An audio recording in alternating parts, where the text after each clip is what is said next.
Welcome to the Well Within radio podcast. I am your host, Shalina Litt. But we're going to do a little bit of both. I'm going to introduce my guest because he's going to join me to doing some breathwork. Aaron, welcome to the show. Good evening. Thank you for having me. No, thank you so much for coming on. Now, this really is a special interview because there are just so many layers to you. This is one thing that I've realized, right? So for those that don't know you, please introduce yourself. Hiya, good evening. My name is Aaron and I am a published author and I'm also the founder and CEO of Merrimaid Fritters, based in Birmingham, and on to today's show at New Star Radio. Okay. And there was just so much more. If only people know. But don't worry, I got you. We are going to unpack those layers, right? So, before we begin, because you did say it, you were like, you're a bit nervous, right? I was. Okay. So, we're going to do a live breathwork session right now, just to show you how we can just get you centered, right? You ready? And it's very simple. All you have to do is breathe in through your nose and out through your mouth. That is all we're going to do, right? And of course, if you get a little bit overwhelmed, we're just going to focus on letting our thoughts become still like water. Okay, so are you ready? Certainly am. All right, so we're going to do 2 rounds of breathing. The first round is called power breaths. So we're going to breathe in through the nose once and breathe out once. And then we're going to breathe in 2 and breathe out 2. And then breathe in 3 and breathe out 3. I'm going to go all the way up till 7, right? And then I'll say round 2. And round 2 is prolonged breaths. You wasn't expecting this. I was not. Looking at me like, this is something my wife does at home. We do this together. She's laughing hard right I know now, she like, is. Aaron, listen to what she's saying. I love it. I got you, girl. Don't worry. Okay, and round 2 is prolonged breaths. So we're going to be like, breathe in 1 and breathe out 1. And imagine a little count in your head. Breathe in 2, breathe out 2. And we're going to go all the way up till 7. And when we go to 7, that's when I'm going to go silent. And that's where the thoughts have become still like water. Oh, right? I like that. It's powerful. That is very powerful indeed. It is. Wait till you notice how you are now. I bet you're already feeling relaxed. Like, actually. Actually, I am now, yeah. I'm certainly. Start breathing. And I like to tell people, it's free. Okay, you know, everything is like hurting us right now. Cost of living and everything. Oh, tell me about it. Yeah. Okay, you ready? All right, so exhale all your style breath. All right, 2, then. 1. Okay, round 1, power breaths. Right. Breathe in 1, breathe out 1. Whoa. I feel high on life right about now. It's going to be a good interview, Yeah. I'm telling you. Yeah. So welcome, Aaron. Hiya. Right? Now, who are you? Because you came in here and I found out things about you that I just did not know. And I think it's really important that people understand the journey to who you are today, right? So where does that begin for you? Shalina, my journey, boy, I don't even know where to start.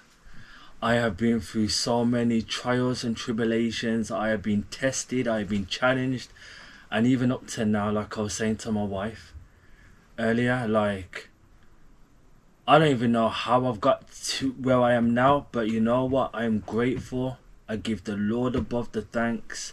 I give myself as well. And even those that have supported my journey, the blessings and the appreciations as well at the same time.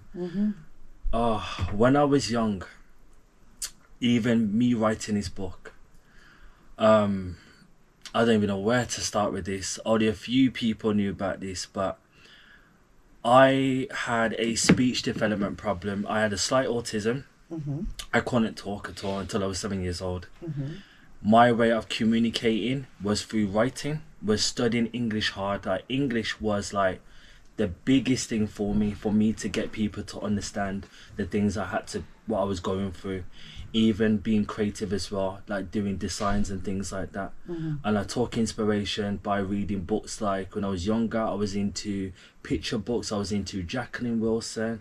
I was into Danielle Steele, because my mom had a whole book collection of Danielle Steele. Wow. And I used to pick up one of those books and I used to try and read. Even though I couldn't speak, but I used to try and do it. And it became something of a healing process for me. But then during that time, it was something as well, like I couldn't even, at the back of my mind, like when you're young, you don't understand things until you get older, and in your mature mind you start to realize a lot of things. In that journey, in that moment as a child, I went through abuse. Right. And I didn't even understand what it was until I kind of, like, my grandparents, my grandmother, she was my biggest rock. She was like my second mother to me. Trigger warning for anyone listening. Yeah. So thank you so much for being so transparent about that as well. So when you say abuse, are we thinking this is Sexual abuse. sexual abuse? Okay. So you said your grandma. Yeah, she was my biggest rock. Like, when I kind of like using the tools that I've learned through art, through writing, and that's when she realized what I was going through. And at that time, it was my mum's boyfriend at that time, younger. He was basically my sibling's dad. So when I told her what was going on, my mum went mental. Yeah. And I remember that when I was so young. Growing up as well, it was a challenge. It was a ball ache. I was misunderstood. How old are you around this time I was that you came out about the abuse? I was about 6-7 years old. I started talking when I was about 7 properly. I used to stutter a lot, and this is what kind of saved me. It was books, it was writing. Even my wife will always tell me all the time, you write a lot on Facebook. I do. I write a lot on Facebook. I write a lot on social media. But I feel like that was my way of kind of like expressing sometimes, or just putting down my thought. But then I realised as well over the years that instead of me putting stuff down on social media, I can put them down into a book. But I just didn't know where to start off with. And from then on, I did my research and I started saying, you know what, I'm going to do something. I'm going to create a book.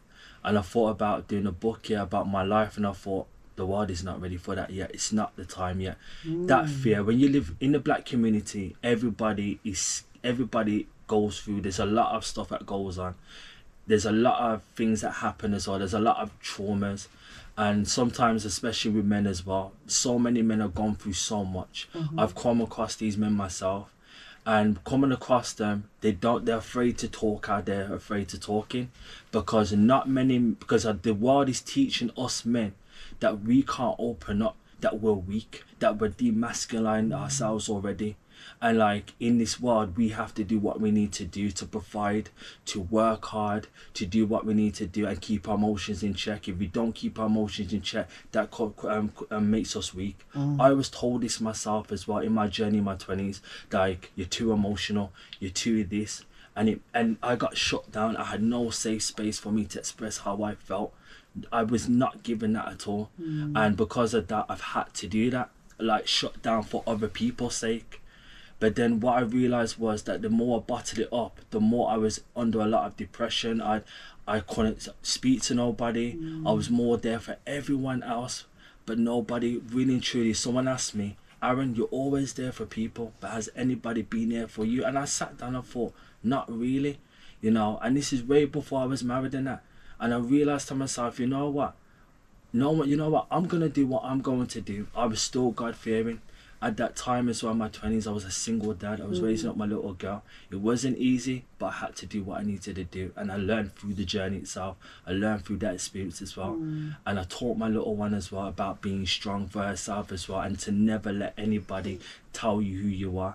And I gave her that strength too. And I was meant to be a girl dad for a reason. I realised that with the 3 girls that I've got now. But right now, when I look back as a man that I am, Every man, there's a little boy inside every man. Even speaking to Freddie Naraka himself when he was saying the same thing, I've said it myself as well. There's a little boy inside every man, the same as there's a little girl inside every woman. And the thing about it is, it's so they're trapped inside of us that we need to bring it out, and we need to show that vulnerability at times. That's the way to heal. That's the way for us to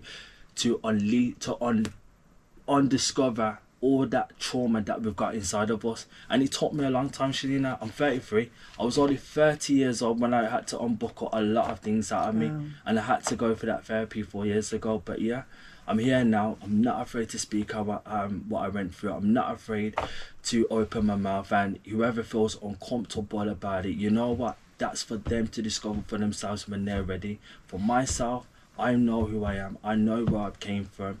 And I believe God has put me on this earth for a reason, for me to do what I need to do. If it's to help other men, if it's to help another person, I'm there to do it.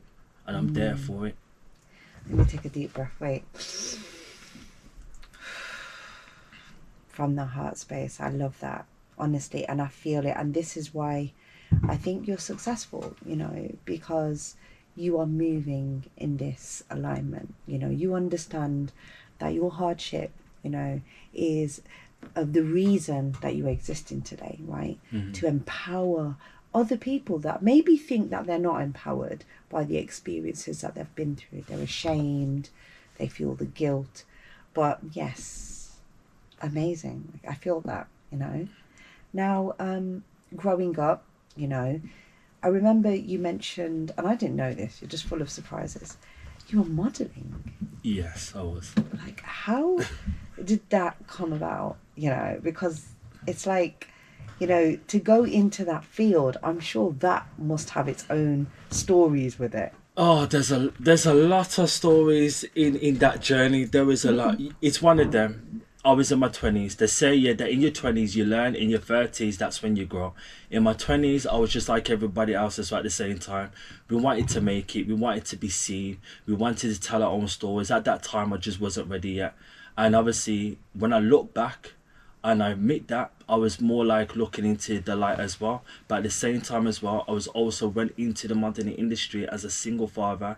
But I wanted to show you that as a black single father, that a man can also be in the industry while raising his child up as well. And I wanted to do something. From when I was young, there was a children's clothing store. It was called Adam's Clothing Store back in the day.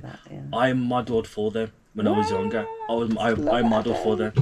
And that's how it all started. And I remember the photos. There's a book actually, a magazine actually, many years ago. I saw myself on there. I was so young. I was happy for the life. My dimples were showing. It was incredible back in the 90s styles and all sorts for the kids. But yeah, in the modelling journey, I've learned so much in that. I've learned more about creativity. I've learnt more about, networking with other people as well. I brought my daughter into that. So she learnt about the foundations of what it was like as well, what it was like to be your own person, to be free, to walk along the runway and just express yourself to the world, not having a care in the world, just being who you are, it was about freedom. And I loved it. There was an addiction to it. And that was one of the things I loved it. Every time there was a model show, I was always on it. If there was a Birmingham model show, if there was a Leeds model show, I was there. Manchester, I was there. Right? I just loved it. There was such an addiction for it, and I just could not explain. And you know what I mean. So it was incredible. That journey was itself, and I've got great memories with that as well.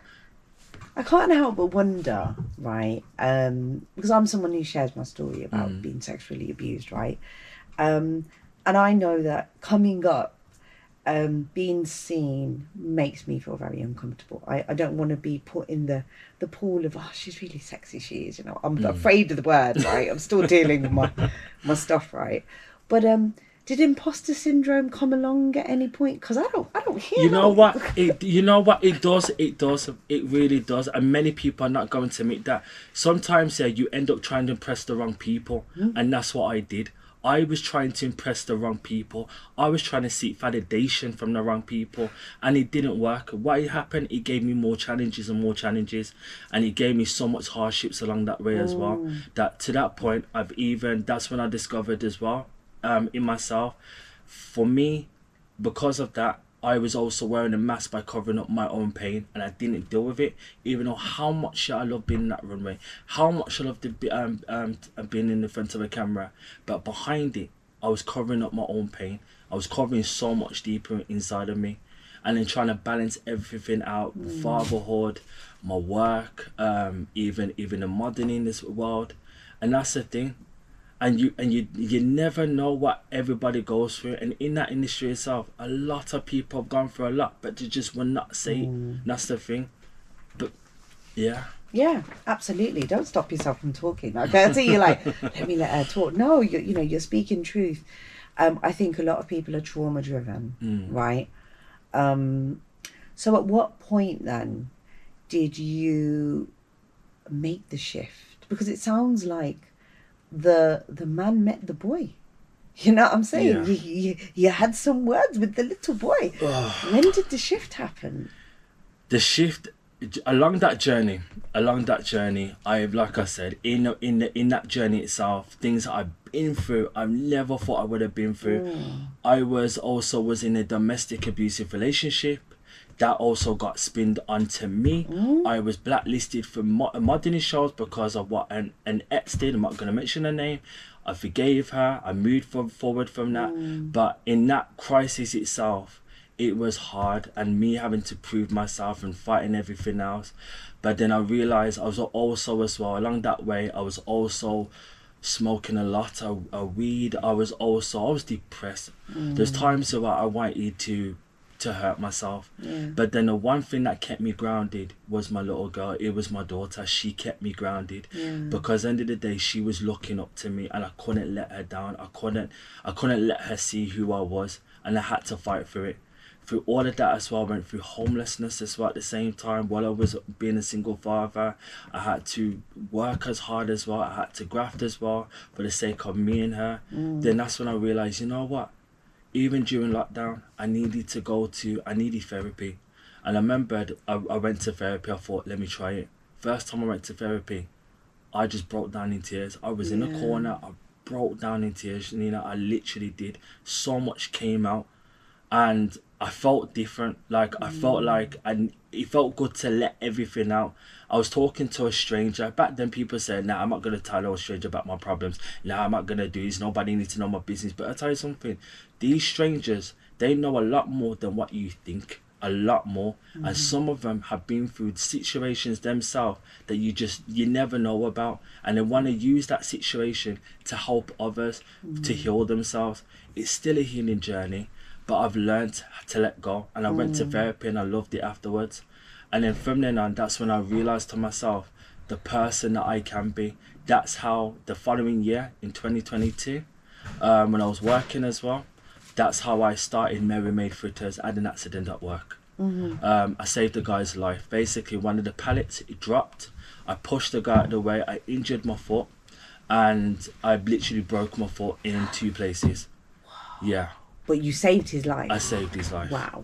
And because of that, I was at home. I had to try and get my daughter into school. It wasn't easy at all. And I remembered I asked a family member for fritters if they can get me some fritters. Even though I can do them, but I've asked them. They went to a shop here up in Erlington. They bought me some fritters. The whole bag was so oily. It was full of grease. When I tasted that, dash the thing in the bin. Yeah. And I thought, man, do you know what? Let me make my fritters because I'm craving them. So I had to take my one hot leg self to the kitchen, had to make up my fritters, and then I made them. That's when the family member said to me, yeah, have you ever thought about starting a business? Because these are banging. And I thought, no, never. So I sat down and I thought to myself, you know what? Let me check the market. Check the market now. There's no market for fritters.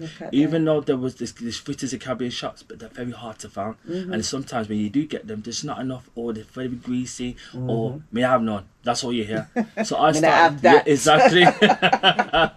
So I started that I started that brand. I started Merrimaid Fritters because every time when I make fritters, even when I cook, one thing about me, I used to be a chef. So I've been cooking since I was 9 years old. My grandmother taught me. In a Caribbean household, we had to learn.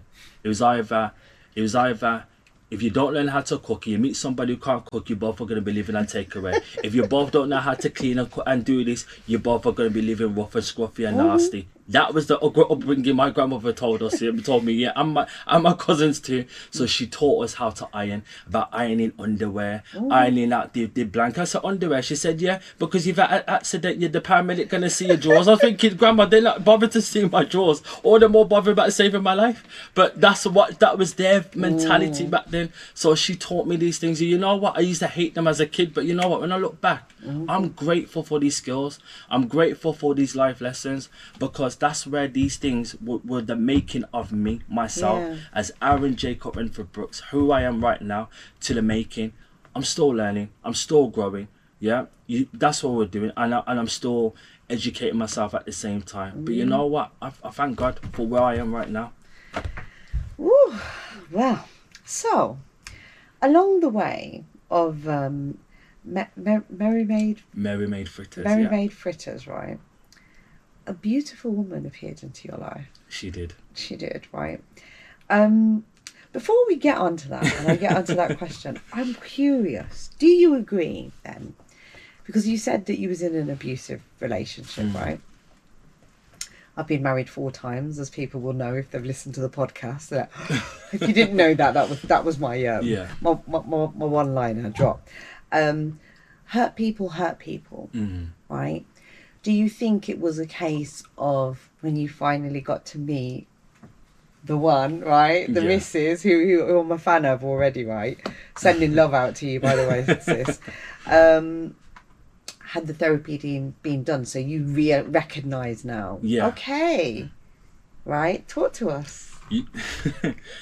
Before I met my wife, I wasn't looking for a relationship. I wanted to take time into building myself first. I had plans of what I wanted to do first before, because I thought to myself, the thing is, a lot of us are guilty with this. We all go for surface level. That's what it was for me. In the past, I went for women that was the looks, more than the character. And that's where I went wrong. Not realising that everybody, sometimes it's the heart that carries it more. When I first met my wife, not only was she beautiful, but she had a beautiful heart and a beautiful soul. And I thought, nah, this can't be real. This can't be real. So the first time when I spoke to her, we were on the phone for about 4 hours. We had so much in common. We were laughing. I never laughed so much in my life, right? And I felt like I've known her. And back in the day, I had a car, and I used to call it Leroy, and her daddy's name Leroy. And I was like, Okay, so alignment was like... Ding. There was a lot of alignment. There was a lot of alignment, and I thought to myself, you know what? My daughter was with me, and my daughter heard a voice, and she said, "Dad, I like her." Oh wow! I like her. And you see, kids are sharp. Yeah, she was very protective over me. My daughter was. She was there with me when I've been through a lot of things as well. Yeah. But we both used to protect each other and that when she was younger. And you know what? It was beautiful to have that. When she was like, you know what, Daddy, I do like him. I like her. Oh. So I thought, you know what, I'm gonna ask her out on a date. Okay. So I did that. Okay. And then from ever since, I'm married now. We both got kids. We both got a child together. A daughter together is nearly 2 next month. And you know what? Even in marriage as well, even in relationships, I've learned so much. The times of communication, being vulnerable, letting go, seeing your partner as your best friend. Things that I've never learned in my previous. And you know what? Those were lessons. Yeah. Those were blessings, lessons at the same time. But you know what? It prepared me to where I am now. And I do believe God opens doors for the right reasons, even if we don't know, even if we question things. But sometimes there's always a journey that leads us to where we need to be. You just got to have hope, and you have to believe it as well. Absolutely. So when we was at the book event, because that's how we met, right? Yeah. Again, we've met before, but we met again. So I first met you with Merrimaid Fritters, and was like the pineapple fritters, by the way. The ones, okay. And they're not greasy, because I'm really funny about the grease in the bag. I hate that. definitely hit the spot. So if you haven't checked it out, do check out the Merrimaid Fritters, right? My mouth's watering as I'm talking about it. Let me just swallow. Right, so, yes. And so, you've written a book now, right? And I was like, what? You're an author? Like, that was my shock, you know? I didn't know all the other stuff. So, how did that journey come about then? 6 years ago, I was an extra for BBC Doctors. There was me, one guy called... Hold on a minute. I hope people are taking notes. Because I've heard model, chef... actor, extra... Radio presenter soon come, yeah? Yeah. Oh, yeah. And I'm also an SI supervisor as well. Look, see it there. That's my son there, yeah? But yeah. 6 years ago. 6 years ago, before the whole madness with lockdown, I was an extra. There was me and 2 other guys. And the crazy thing was, one of the guys, he's well known in the community, known as Gids, the chef, the man with the voice. His birthday's on March, my birthday's in March, the other guy's birthday's in March. And we were all Pisceans, so we were thinking, Lord, this is mental. So we all sat down, we all had a nice beer, we were all talking. And then I came up with this name, Man March. But I just couldn't come up with the story. It's been bugging me since.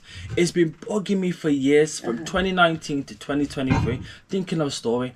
So kids were saying to me, Aaron, I try and think of a screenplay. When you do, let's talk about it. I said, I will do. I said, I'll let you know. Okay. From up to now, I still never let that man know because I was stuck myself. Yeah. So I didn't know what to do with this name. And I thought, Man March, what should I do? And then in 2023, while my wife was pregnant for our little one, that's when I came up with the story. I looked around, I read a book, I picked up one of the books. It was an Alex Cross book from James Patterson.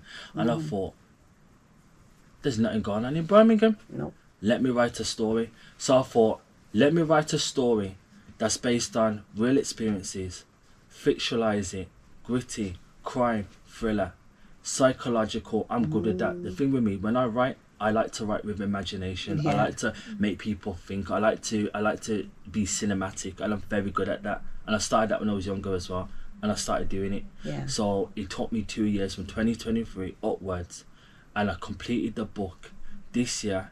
Literally in May, I finished the book off, and I created that as a manuscript. And I had it during the times I was working, balancing family life, being father, husband, caterer, all sorts. I was doing all of this, and that's when I came up with the story Man March, No Safe Haven, the first of its book, the first debut. Even looking at the book right now, I'm so proud of my work. Okay. I'm so proud of it. Yes, show it to the camera, for real. Yeah. This one. Okay. So everyone's thinking, we want a piece, please. Come on now. All right. Let's get us into the zone. Okay, this piece here, I remember my wife. There's a character here. The main character's name is Marcus Mace Thompson. He's an ex-gang and he's an ex-soldier. And he's now a husband and a father. And he has a woman, her name is Shalia Thompson. And as any other relationship and couples, it's always the man that's always keeping himself to himself. He doesn't want his family to be hurt. He wants to protect them no matter what. And this chapter I'm reading is from chapter 23, Shalia's Silence. I wrote this because I did this myself with my wife. I kept silent myself, and I know in her head, because she loves me so much, she wanted me to speak to her. She wanted me to open up a little bit more. And then that's when we sat down, we spoke, and I opened up a little bit more. I'm a man. Sometimes, but I find it difficult to open up sometimes. But then, as much as I love to chat, right? But sometimes, but I can keep quiet sometimes myself. So I came up with this, and it reminded me of my wife, and this is why I wrote it for this character. Chapter 23, Shalia's Silence. The flat felt bigger when he wasn't in it. Steam curled off the kettle, gospel hummed low from the radio, and the clock above the cooker ticked too loud, like it was counting something down. Shalia wiped the table again, even though it was already clean. The cloth squeaked under her palm, a small sound in a room holding its breath. Mace hadn't come home. He did that sometimes. Texted late, promised he was fine, walked in with the smell of smoke and night and danger, clinging to him like a second skin. But tonight there was no text, just silence, thick and heavy, like it had weight. Mummy, Sherelle padded out of the bedroom, rubbing her eyes, hair twisted up in a little pineapple. Daddy at work. Shalia pressed a smile into her voice. Yeah, baby, he's working late. Again. Just tonight, she tucked a curl behind her daughter's ear. You want milk before bed? Sherelle nodded. When the microwave beeped, she flinched like it had shouted. Too much quiet makes small sounds feel like alarms. Shalia sat on her lap and watched her drink, warm mug trembling in small hands. Daddy gonna take me part this weekend? Sherelle asked. If he can, Shalia said softly. If he can. When she put her back to bed, Sherelle clung for a moment longer than usual. Shalia smoothed the blanket over her and stood there in the doorway after the light clicked off, listening to the soft breath, the little turn-over sigh that always came 2 minutes later, the one that told her sleep had got her. Only then did she let her face fall. She washed the small mug in the sink, dried it, put it back exactly where it belonged, and didn't recognize the woman who needed everything in its place just to feel steady. The radio switched to an old lover's rock cut. She turned it down, then off. The silence returned like it had been waiting outside the door. Her phone buzzed on the counter. Denise. You alright, baby? Her mother asked, voice full of worry. She tried not to shout. Yeah, Shalia said, just tired. Tired is one thing.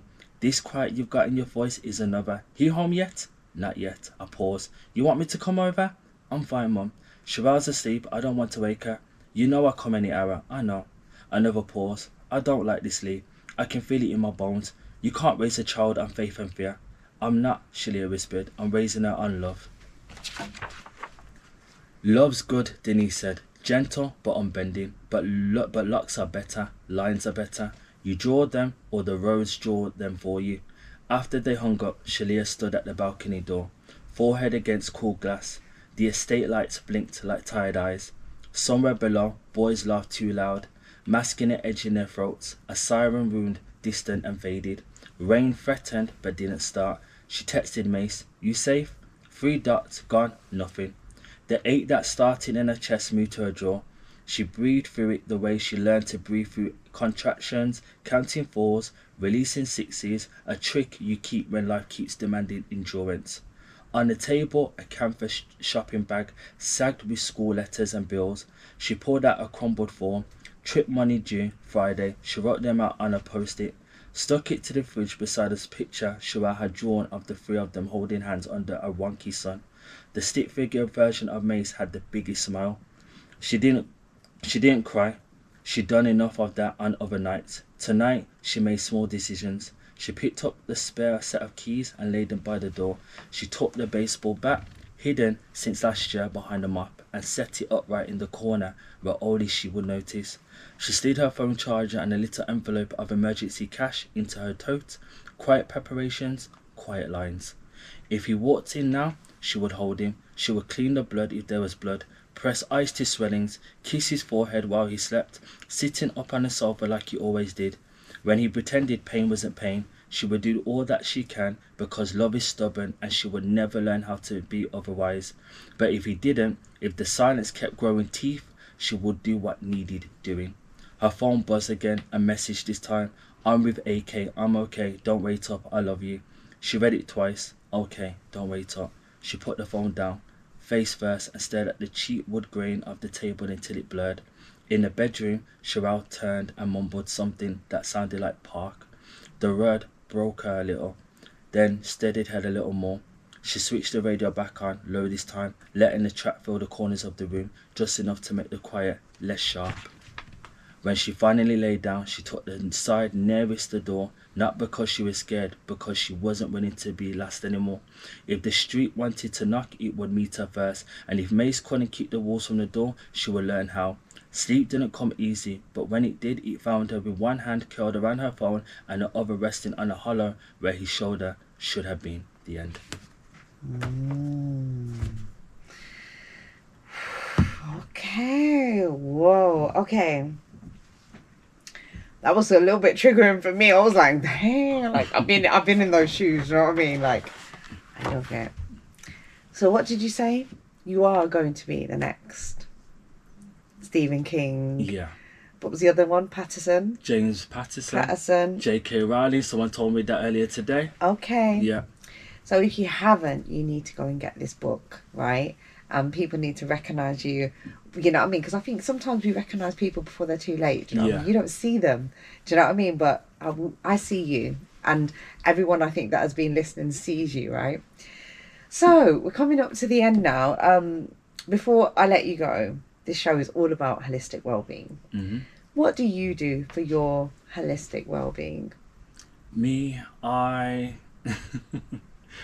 for myself, I work out, I read the Bible, I read my books, I meditate, I do what makes me happy. That's what I do. And I also like to, no matter what, I always try and see life as a great positive side. As much as it's darker, I try and see the world in a good light at times. Beautiful. I can't thank you enough for coming on. So if anybody wants to get in touch, how do they find you? Where do they get your book? I've got 8 copies so far for the signed books on my person. If you owe someone to order the book, it's from Amazon. I've got 3 versions: the ebook, the hardcover, and the paperback. So if you're ever interested in purchasing and reading Man March No Safe Haven, that is where to get them from. And let me know if you ever order Merrimaid Fritters and you got the book about with you. I'm more than happy to sign a copy of your book as well. I love that. Aaron, thank you so much. Really. No worries at all. Okay.